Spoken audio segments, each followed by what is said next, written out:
This is Zeke with Aegis Imperium. Today we will be discussing navigation. What do we know about the world we're going to be playing in? What's its name? What seas are surrounding the land we live on? What ridges are dominant on the continent? Most of these questions will be answered with time. However, some of the lore provides insight as to what Nave will be like. One of our guild members, November, has created a map and dialogue regarding the major locations on the first released continent. The locations on the map are based on November's analysis of the lore, and in no way is the map claiming to be scaled or accurate. At the beginning of our journey in Mortal Online, we'll start on a continent named Mirland. Its size is 64 kilometers squared, and it is a home for several races like elves, dwarves, humans, etc. I believe a rough size comparison is that of Outlands in World of Warcraft. For those of you who have played, this may seem small, but remember we don't have flying mounts in Nave, so navigation will be a bit more time consuming. Additionally, the aforementioned size does not include dungeons, caves, basements, or differences in elevation. For now, Mirland and its main and only megapolis, Tindrum, are the center of trade, politics, and knowledge. We'd like to start by describing some essential geographic locations of Mirland, which are marked on this map. As you can see, there are two seas surrounding the continent from the west and north. The inner sea is an important trade route for Tindrum, which allows ships from the Tindremic Empire to access the world's oceans. Its name, the Inner Sea, was created because of its location between two continents. During the conflux, the Inner Sea became flooded and its waters spread all across the west coast of Mirland. A few parts of Tindrum were affected by the flood as well, but the rocks on which the capital is built didn't allow for all Tindrum to sink. If we sail from Tindrum to the northeast, we'd get into the North Sea, which covers the whole of Mirland's north coast.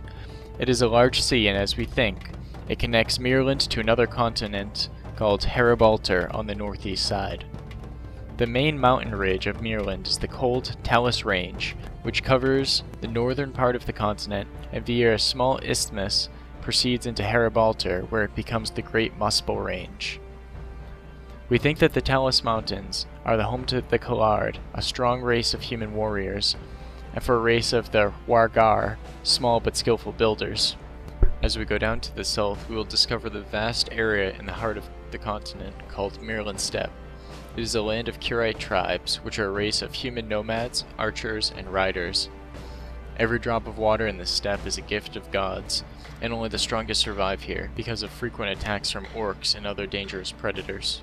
At the bottom of the Mirland Steppe, we find the marsh jungles, tropical regions which are settled by various creatures including satyrs, a tribe of human-like reptiles. The homes of the satyrs can be found in swamps and on large trees. This race prefers isolated locations and can be quite dangerous if they see you before you see them. On the west, there lies the Great Tindremic Empire, or its remains to be sure.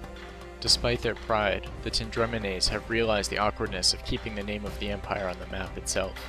Today, the western part of Mirland and the different colonies are instead called Tindremic provinces, and the borders are not always fixed. The heart of the fallen empire is its capital, the Grand Tindrum, placed on the west coast of Mirland. It is still the most beautiful city of Nave, and all races around the world are traveling just to see it.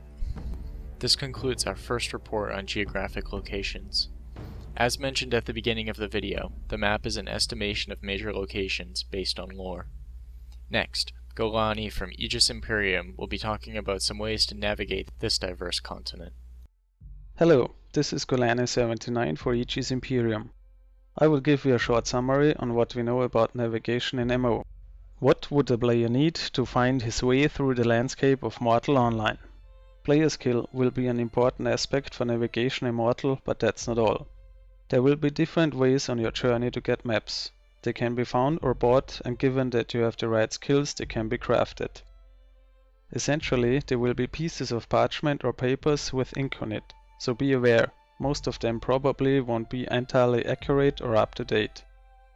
Additionally, there will be no compass or no minimap displayed on a HUD unless you have a very good inherited sense of direction, train your orientation skills, or enhance your senses magically. If you can't take advantage of these things, you will have to buy or craft a compass for orientation.